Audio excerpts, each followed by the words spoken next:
Well, welcome to another Fireside Chat hosted by Novarc. My name is Chris Holt. I take care of, pretty much everybody from the Midwest through the Northeast, sort of quadrant of the continent, for all things Novarc related.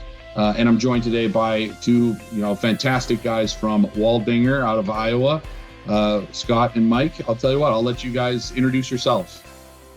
Thanks, Chris. So I'm Scott Miller. I'm our mechanical production engineer here in Des Moines, Iowa. And I'm Mike Baughman. I'm the piping general foreman for our fabrication shop here in Des Moines. Welcome, awesome. Thanks, Chris, for inviting us. Yeah, really excited to have you. And we've done a couple of these now, and they've all kind of had a very similar, I guess, flow to them, where we're really talking just mostly about shop flow and pieces of the whole solution that different companies are using and how you use them. But I'm excited for this one because this one's a little bit different. It's more a little bit more about the data and the analytics of a shop that I think that you guys really excel in and are quite frankly on the cutting edge as far as shops that I've seen.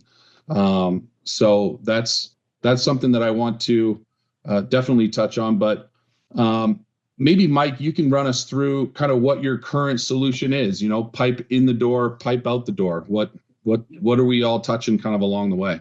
Yeah, no, we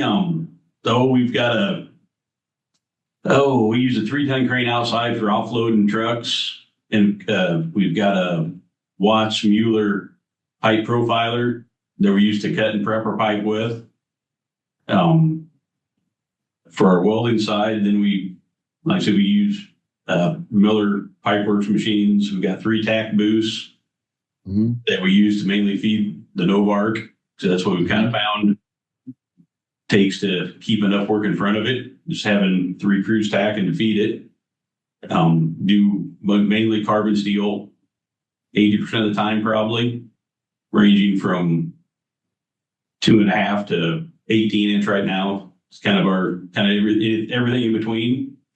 Then after the SWR, we got 2 positions where the guys finish making the welds that we can't make on the Novarc that can't be rotated.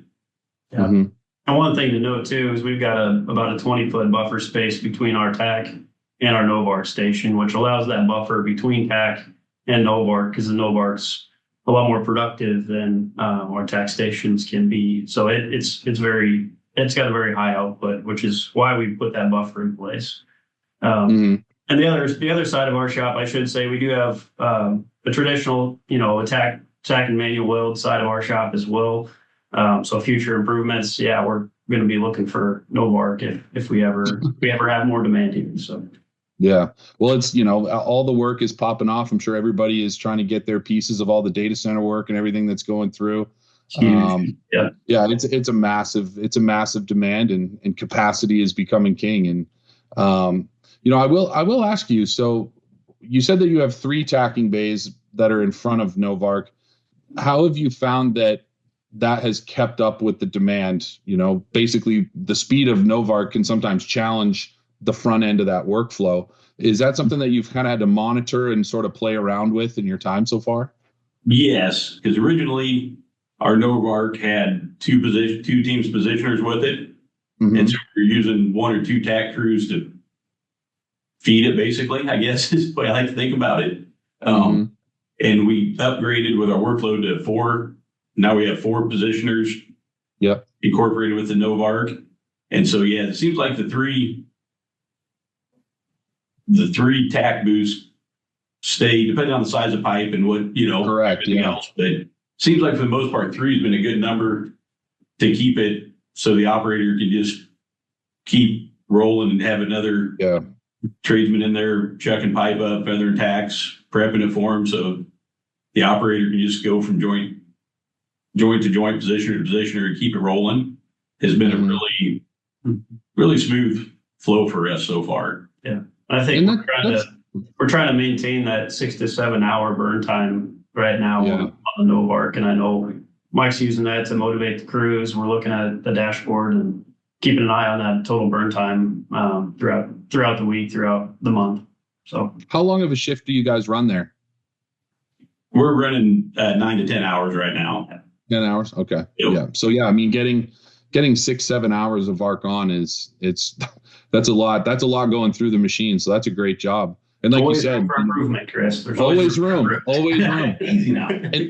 And it's one of those things too. I think that a lot of our customers are continually evaluating, right? And as you said, Mike, depending on the size of pipe that you're putting through, in a given day, right? If it's really small and it's going quick, you might need to add a guy, or if you're doing some 18-inch that, you're doing 20 minutes of weld and you got a couple of them to do, well, you might have an hour before you need another one in there. So that's some good insight.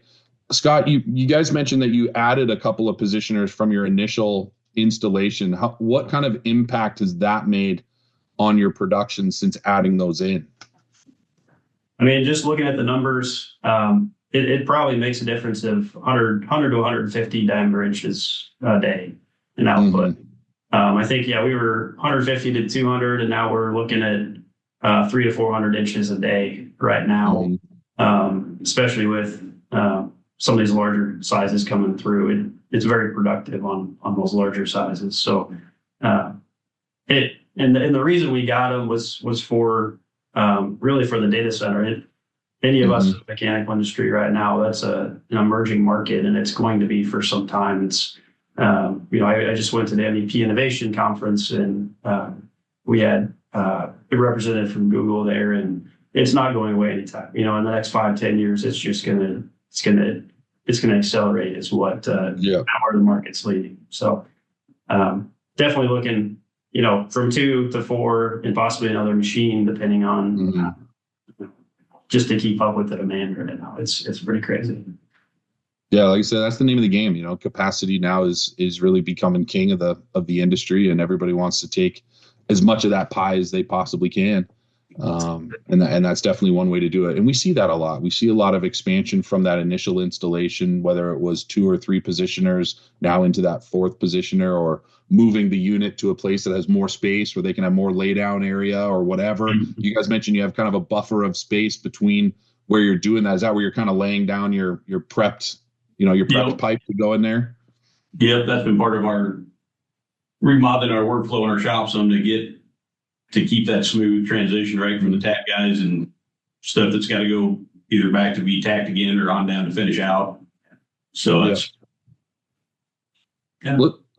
perfect. So let's go back to before we started implementing some of this, some of the automation technology, which in some places can be, it can ruffle feathers on the floor, right? Of guys that have done that. I see Mike smiling. He's like, oh yeah. So I'd love to hear kind of your story on that. And it comes up a lot in the conversations that I have of, we might be getting some pushback from the floor, or we're worried about the guys on the floor, and maybe talk a little bit about maybe some conversations that you guys had prior to implementing some of this, because it's a big transformation for a shop. Yeah, no, there was originally, some of the guys their feathers got ruffled a little bit by it. But after talking to them, and once they explained to them that, it's actually going to allow me to put more guys in the shop doing the tacking and prepping and rolling out the welds that can't be done on it, it's went really smooth. I mean, like I said, you always have a few, but it went well. And now that the guys actually see it in operation and they actually see what it can produce in a day, most of them realize that, that's a long time they'd be under their hood. Right. That's a tough day. That's a long, tough day. Yes. So it's been really, once they got past the initial shock of it, very well received, honestly. I haven't had anybody overly upset, and, the guys have wanted to learn how to run it and operate it. So I'd say it's gone very smooth, much smoother than I originally anticipated it would, be honest with you. Yeah. And a plug for Novarc. I mean, the training that was put on, pretty comprehensive. The guys are very receptive to it. Very good job by Novarc to, come in, interact with our team, relate to our team, and, help them through the process of this new tool. We've had a traditional welding booth for how many years before this, right? So Novarc really helped us through that change, and especially with we had three trained operators initially, but we're up to 5 now. So that Novarc really helped through that process as well. Yeah, and they were great. Actually, having a welder come in and train the guys, that really helped too. Someone that speaks the language and they've maybe been in it and they understand a little bit how to make that transition. And I often equate it to, and you can tell me if I'm on base here, but I often equate it to if you're someone that's been building houses, with a hammer, and Novarc comes along with a nail gun, you can sure as hell build a lot of houses, but you still need a guy to go up there and do it. You're not really replacing anyone. And like you said, you've even probably had to add personnel to the flow so that you can continue that throughput. And, I think that analogy often quite lands. There's not a button you can press that's going to build the house for you. It's you still need a guy up there, but now he can just pound the nails in as quick as he can to do all that. Now, Scott, let's talk about some of the other tools that you have in place. Because like I said, where you guys, I think, really are excelling, in the office side of things is what you're doing with the data and some of those tools that you're implementing. I know you're a heavy Stratus user and you've really worked very hard on the integrating of all of these different tools. So maybe take me through some of that journey. Yeah, I'll take a few minutes. So Stratus, many of us are familiar. It's a model-based production software. Waldinger's been using it for 8+ years. So we've been helping through the development with Stratus. And as Stratus has been bringing Novarc and other tooling online, we're really helping push the boundaries of the equipment that Stratus is tied to. So when we got this Novarc SWR in 2022, we approached both Novarc and Stratus to say, well, how can we make these talk, right? In our shop, we do everything kind of station-based, and we provide tracking statuses. So the shop foreman or even our field can see, hey, where is this package or where is this at in any given process? So we constantly get feedback from all of our shop equipment to help communicate and help communicate the workflow through the shop, from the time it's cut to the time it's tacked to the time it's prepped. And obviously, we think efficiencies. We think in minutes. Where can we save minutes, right? By having that Stratus integration piece successfully completed now, we're able to send that information directly out to the SWR and then bring the information back. So what we send out, weld information, weld procedures, size, and some of the other pieces of information. And then what we get back is weld ID tracking and tracking status. So it'll progress that tracking status as soon as that robot's done with that weld. It'll update Stratus to say, we're done with this. As soon as we get done with the whole package, that whole package will get moved on, so we know it can go into the next phase of our process. So that just keeps guys from having to click buttons, does it automatically. They don't have to think about it. It happens in the background, and really helps streamline that workflow. In addition to Stratus, though, I know we do integrate with an in-house application. So we're taking a lot of the Novarc, I don't know what to call it, metadata. There's a lot of data. Yeah, the data, yeah. The data. And, Chris, when I first opened that up, I'm like, holy cow, we got a recording of every second of what happens at that weld tip. And we decided, we looked at it as a team, and we said, well, what can we do with this data, right? And we looked at it and we said, well, at Waldinger, we charge out the jobs. So, accounting wise, how can we track, depending what job's coming through here? And with the data from Stratus and this in-house application, we can marry that up and, we can start accurately charging out welding expendables at the SWR, whether it's weld wire or welding gases. All that information is there. You guys are recording all that information in the background. So not only you guys have your own dashboard, but we can take some of the additional information coming out of that and bend it to how we want that works for us. And that's one of the things that we've done with it that's been very beneficial. So yeah. I mean, it is truly amazing. And I know we've had several conversations. You work very closely with the Novarc people to try to really marry all of that stuff and push the boundaries and push the limits of what we're doing. Because you're right, when you open up that data file, and me just as an old retired hockey player, I mean, it's a different language. I'm not even able to do it, but it is so much. So talk a little bit about how you really filtered that down to what you felt was very valuable. You mentioned kind of dialing in on consumables and making sure that those are dialed in correctly, but is there any other pieces out of that data, or what's next? What can be improved for you that's going to make your job even easier? Yeah. I mean, with that Stratus integration piece, Stratus is an amazing tool. Really marrying that data. Hey, the Novarc dashboard to Stratus, can we tie those videos back so we have documentation inside Stratus, or automated weld mapping? We're bringing that information back automatically, but I think we can always do better at having the Novarc automatically identify the weld procedure.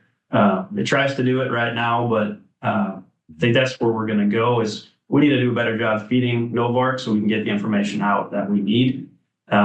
So you're we're at both ends of it. You guys are in the middle, right? Yeah. So I think that's really what's next. And from Mike's perspective, is there anything really that you're looking at from a data side that you would want to help motivate the team? Like I said, the actual BLC right on a real time, how much we've done each day and what's going through has been great for me to give the guys goals and, challenge them. Yeah. What process do we need to tweak, or what's slowing you down to be able to get it going smoother? And like I said, my guys have been very good at giving me feedback or coming up with ideas on that side to tweak our workflow. And like I said, eventually, once we get, like I said, the way we're charging out our wires, so we know exactly how much wires in each joint, kind of helps me stay ahead of making sure I've got fill metal and anything here that we might need for it that I might overlook, not thinking about how quick we're burning through it. Yeah, no kidding. Are you guys displaying in real time the production that you're doing on a daily basis? Not real time. We're not. Usually I just meet with the guys once a week or so and give them where we're at. And like I said, here the last 6 months, we've been rolling really strong. The guys have done a really good job at the beginning. We were talking about it, trying to figure out how to get more out of it, and kind of letting them have a little bit of relaxation so they put so much work in for me in the last few months. No, give them a little bit of break. Displaying that data in real time, though, is something that's been at our back of our mind, Chris. But we handle a lot of that through motivation, through discussions, and having shop leadership directly look through those dashboards themselves. But always room for improvement. Always room. And I've seen a few shops out east that have actually implemented and taken that data real time, whether it's from Novarc or whether it's from their tacking stations, and they're displaying it in real time, how much has been done. And, they've created incentivization programs around, it's almost creates a little bit of a friendly competition around the guys, but I'm sure everybody is very well motivated and wants to get the stuff done for sure. Scott, you talked a little bit about kind of the future of, or at least moving forward in some ability, and you brought up video. And I think that's a piece that I've also heard a bit, is being able to pull the data from Novarc is extremely impactful and helpful, but linking the videos from the welds back into, where you can pull them up in Strategy, you can do all that stuff, and having that sort of two-way road video wise, is that something that you're hoping will be a thing? Yeah, we utilize those videos a lot for QA QC, right? Obviously there's a million ways you can pull and analyze data, but with the extensive QA QC process that we've got, we're tying those videos to the weld numbers, so we can identify an issue if there is a weld failure. So just having that data more readily available, and Stratus is a good interface. Hey, what project was it on? Let's go look at the package and let's find out exact weld, and we can actually look at that video, right? If something happened with it, maybe we can identify it from that video. It's pretty neat. We've had to do that just maybe one or two times, and it ended up being an operator error. Some programming bug that you guys worked through with us. but very, very rarely do we need to go back and do that. But from a quality perspective, it's nice to have that from a mechanical perspective to present to our customers that we have this, to have our back, to have some confidence in our welds. It gives our customers a lot of confidence in what we do. So that's what I wanted to ask next, is what kind of the impact the way that you're taking this information has had out in the field for you, whether it's trying to acquire jobs or even, like you said, strengthen relationships with the customers that you have. Like, are you guys seeing an impact there from, your estimating team or anybody that's out there bidding jobs, or how are they able to use some of this? Yeah, so I hit on it a little bit in our customer discussions. A lot of our customers, data center clients, it's not all about speed; it's also about quality. Well, it's about both. It's about both a lot. I want it immediately, and I want it perfect. Exactly. That's what we're all striving for, anyway. But having that ability to confidently say, "Hey, we record every single weld that we do on this machine. We can go back and analyze it, identify. We track it to the weld number." It provides that transparency of, hey, we're not going to hide anything. We're going to show you everything, including the video of the weld if we do have an issue.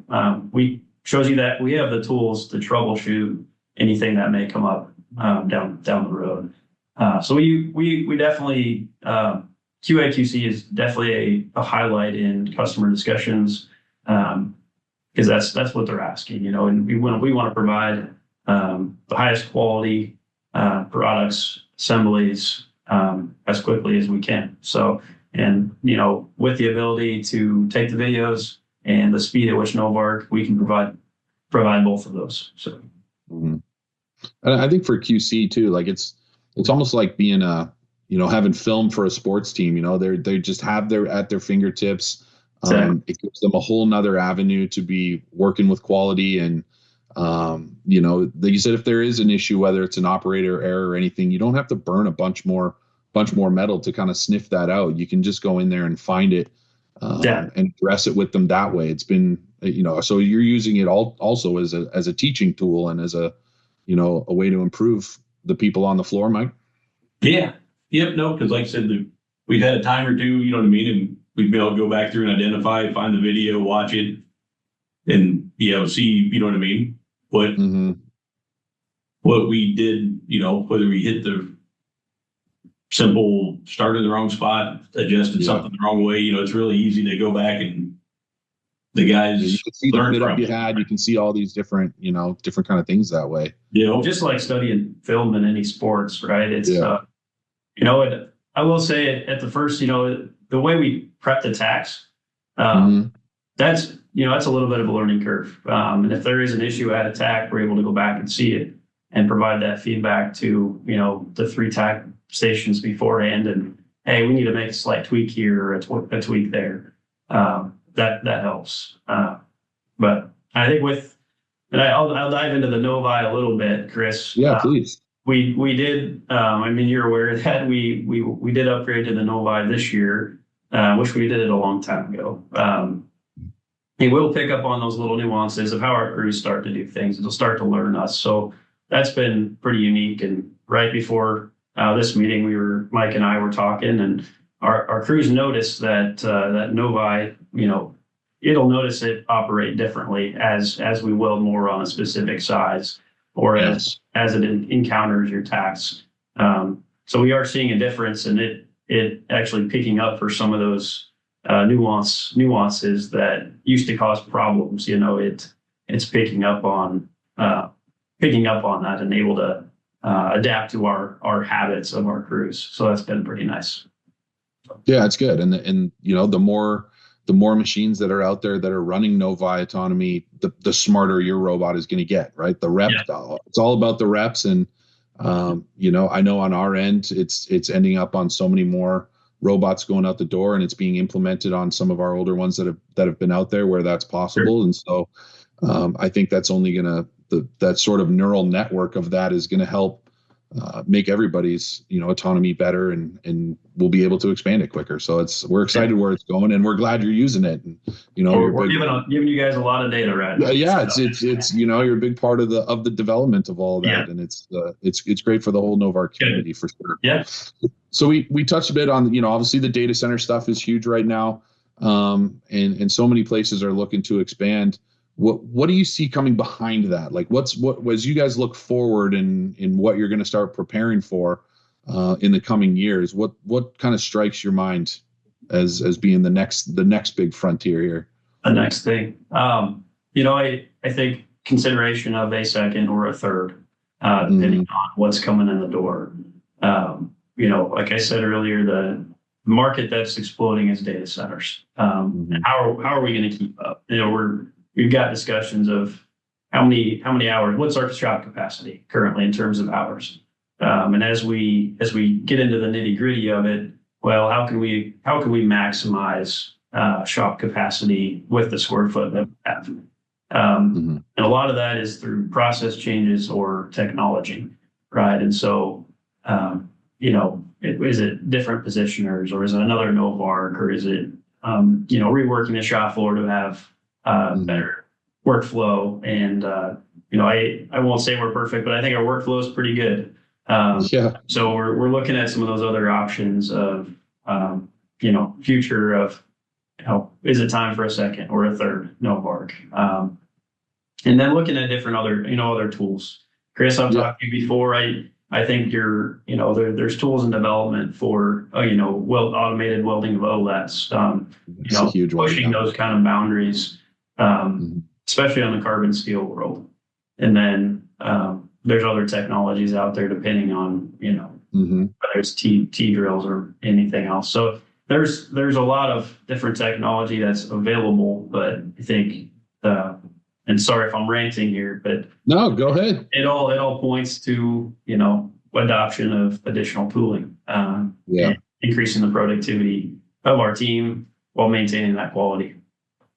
Well, and I think that the work that you're doing, to go back to the data side of it, it prepares you to make those decisions, right? Like you got a lot of information around the output that you're getting and what's possible.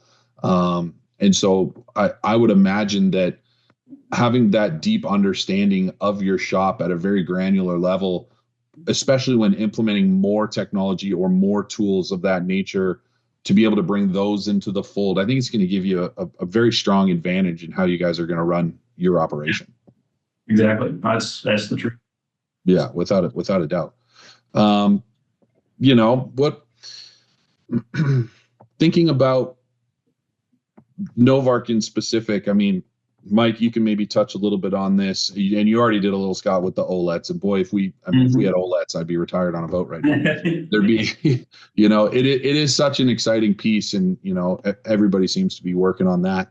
And we hope to get there first. It'd be such an amazing thing. But how do you see that kind of fitting in to your shop and sort of taking what you're doing just with Novarc now, but whether that's another kind of the next station and how that can work? Have you kind of started to think about when this becomes a reality, what that's gonna mean?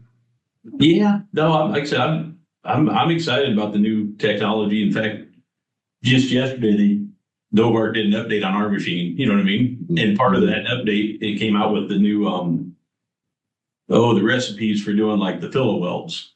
Which our machine is old enough; it doesn't have the other axis to it. So I was getting ready to hit Scott and see when we're going to try about doing an upgrade to get back. but no, we can look into that. The technology keeps evolving and changing. You know what I mean? And improving. I get kind of excited about what it'll get to, and where we'll be able to, how much more throughput the shop we can do. But as the technology keeps going. Yeah. So, Scott, what advice would you maybe give somebody who, and for all the people that are watching this, if you don't have all this data on your shop, you're not alone. The Waldinger crew is on absolutely the elite side of this part of the business. And that's not just tooting your horn because I work with you guys. That's just true. That's just the facts of the matter. What advice would you give? Where would be a great place to start for someone who wanted to understand their shop on a deeper level, really hone in those things that you guys are so drilled in on and the advantages it's going to give them. Yeah. I think I would start understanding, well, number one, your shop workflow, right? Mm-hmm. And then start to understand your cycle times from cutting to tack. And from there, you can build a business case. I think Novarc, you guys worked with Kurt at the time, to build that business case, to make sure those ROIs made sense. Mm-hmm.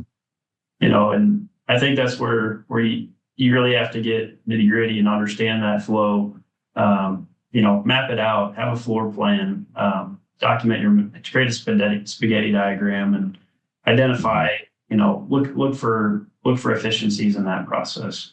And then understanding the cycle time. So then you really understand where those bottlenecks could be.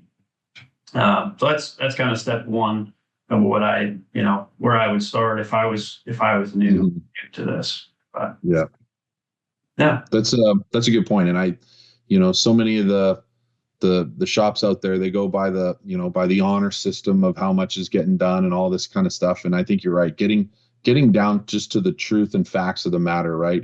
How long is the arc on during your day? There's ways to measure that. Mm-hmm.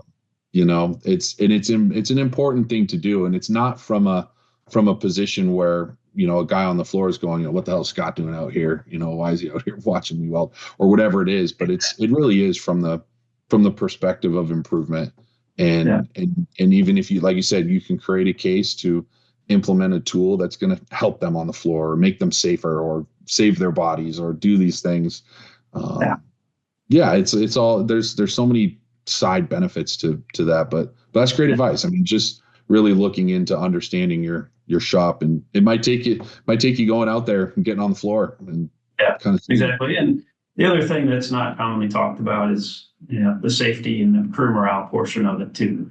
Mike kind of hit on it. They realize Novarc can be productive. So how do you put a value on crew morale? How do you put a value on safety and pulling that individual away from the weld fumes, away from harm's way? Hard to put a value on that. And I think that depends on your business and your culture, but that's also a valuable piece of the pie there. Was that a piece, Mike, that really resonated with the guys on the floor? Was how they felt after utilizing a tool like this? Yeah, I think the guys, once they saw it in operation, you know what I mean, and thought about how, like I said, how long they're standing there with their hood down right there in the fume, you know what I mean, right there at it. Like a welder's going to know, welder's going to know if you handed them a piece of crap or if you handed them an actual tool worth something. And when I had a welder help with it and realize that, you know what I mean, and at the end of the day, say, admit that they had doubts about it. Then after working at it and seeing it in operation, really being impressed by it, you know what I mean? It really sold. Once 2 or 3 guys, you know what I mean, see that and buy into it, then everybody else kind of comes around. Does that make sense? Yeah, there's leaders out there, and they, if like you said, if they can get the buy-in from a couple of those guys that are, maybe some more veteran guys, or I think like on any team, and I go back to so many sports analogies, but that like any team, you're going to have leaders, you're going to have guys that young guys who are coming in are going to look up to, or going to try to emulate. And if you can get them on board, like you said, it's probably a pretty quick transition for everyone else to follow that lead and get on board with. Yeah, no, it like I said, it was really smooth for us. And like I said, with Novarc's support, when we had issues calling and talking to the guys, it was really smooth for us. Man. Well, that's awesome. And I'm sure we've had, a ton of questions come into the chat, and for anyone that's asked questions, we'll make sure that we get those answered. Guys, I'll let you guys get back to your day. I mean, you guys have helped out so much, and I really appreciate you diving into some of this stuff and the utilization of the data and the analytics, and how vital that is, and what an impact it can have on your business as a whole, and where you want to go in the future. So to Scott and Mike, thank you guys both for taking the time away from the floor and away from the office to come and do this for us. So we really, really appreciate it. Yeah. Appreciate it. All right. That's another Take care, Fireside guys. Chat with Novarc, the Waldinger crew in Iowa. When you're driving through, hit them up. But we'll see you guys on the next one. Thank you.